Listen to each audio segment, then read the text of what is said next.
လူတယောက်ကစကားနဲ့တယ်ဆိုတာအာဏာချက်တစ်ခုလို့လူအများကထင်ကြပါတယ်လူတွေအများကြီးထဲမှာစကားမပြောဘဲတိတ်တိတ်ဆိတ်ဆိတ်နေတဲ့လူကိုအရင်အေးတယ်လူမှုဆက်ဆံရေးမကောင်းဘူးလို့တောင်ထင်ကြပါတယ်ဒါပေမဲ့တကယ်တော့စကားနဲ့ချင်းမှာမမြင်ရတဲ့အာသာချက်တွေအများကြီးရှိနေပါတယ်ဒီနေ့မှာတော့စကားနဲ့သူတွေရဲ့အာသာချက်ရှိခုကို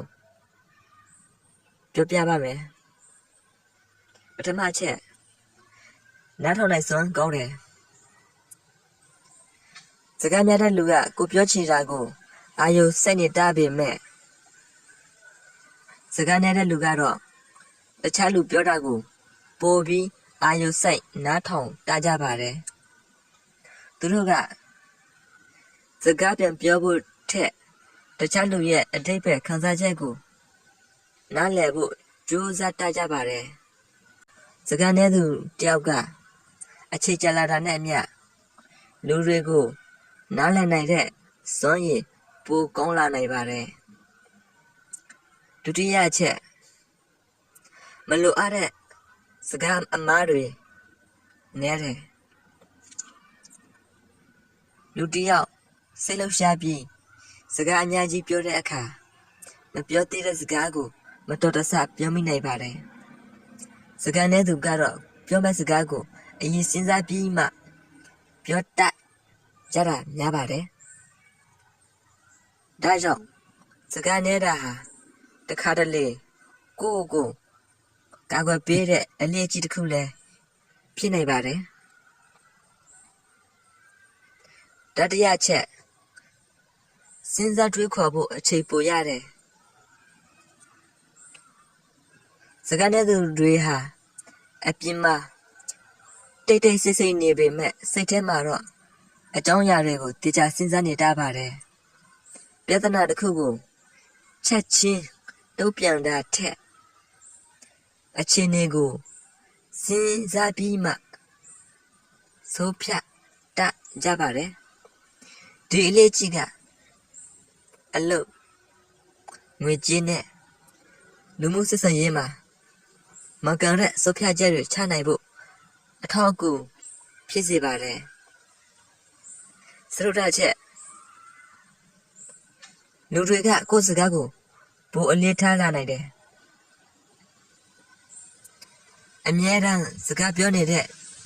လူတယောက်ရဲ့စကားဟာတစ်ခါတလေနားထောင်သူအတွက်တာမန်ဖြစ်သွားတတ်ပါတယ်ဒါပေမဲ့ပုံမှန်အားဖြင့်စကားနည်းပြီးလိုအပ်တဲ့အချိန်မှာပဲ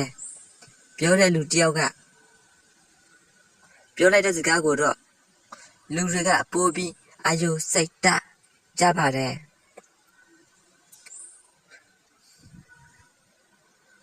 အရေးကြီးတာကစကားနဲ့တာတခုတည်းမဟုတ်ပါဘူးပြောတဲ့အချိန်မှာအတိတ်ပဲရှိတဲ့စကားကိုပြောနိုင်ဖို့ပါပစ္စမချက်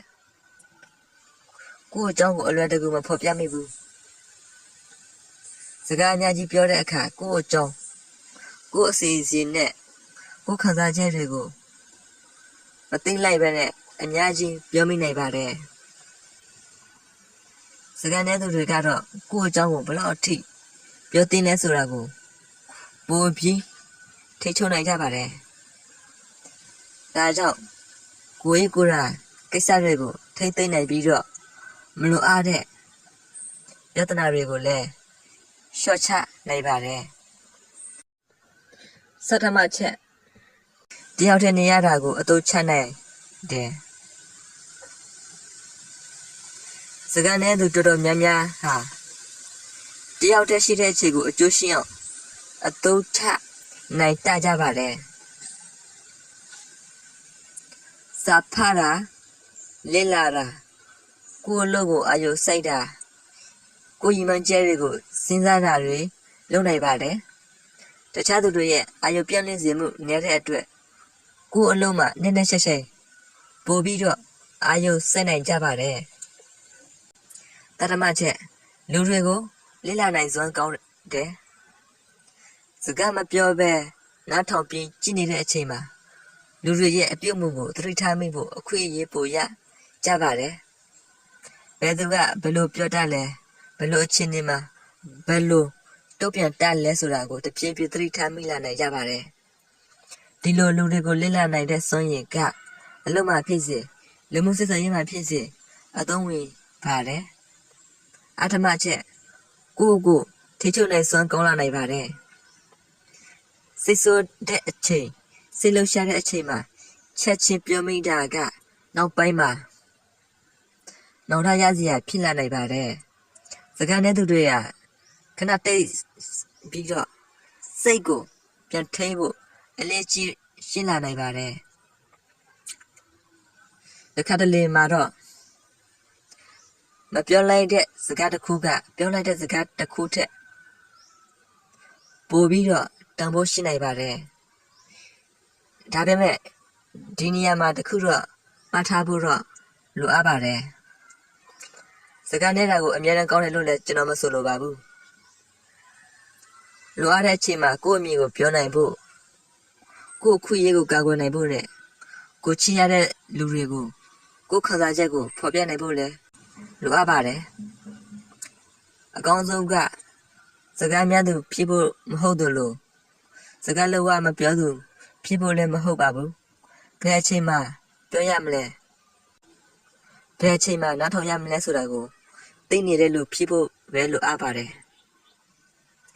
ဒါကြောင့်ဒီဟာစကားနဲ့လူတယောက်ဆိုလို့ရှိရင်ကိုအားနေတဲ့လူတို့မတမ်းမလိုက်ပါနဲ့တင်းရဲ့တိုက်ဆိုင်မှုထဲမှာနားထောင်နိုင်စွမ်းစဉ်းစားနိုင်စွမ်းလေ့လာနိုင်စွမ်းနဲ့ကိုထိချုံနိုင်စွမ်းတွေရှိနေနိုင်ပါတယ်အရေးကြီးတာကအဲ့ဒီအသာချက်တွေကိုကိုဘဝတိုးတက်ဖို့အတွက်အသုံးချတတ်ဖို့ပါတိတ်ဆိတ်နေကြီးဟာအမြဲတမ်းအားနည်းနေခြင်းမဟုတ်ပါဘူးတခါတလေတိတ်ဆိတ်နေတဲ့လူကပဲအများဆုံးကိုမြင်ပြီးတော့အများဆုံးစစ်ဆနိုင်ကြတဲ့လူတွေဖြစ်နေပါတယ်ဒီလိုအကြောင်းအရာတွေကိုဆက်လက်ကြည့်ရှုချင်တယ်ဆိုလို့ရှိရင် channel ကို subscribe လုပ်ထားလို့ရနိုင်ပါတယ်ကျေးဇူးတင်ပါတယ်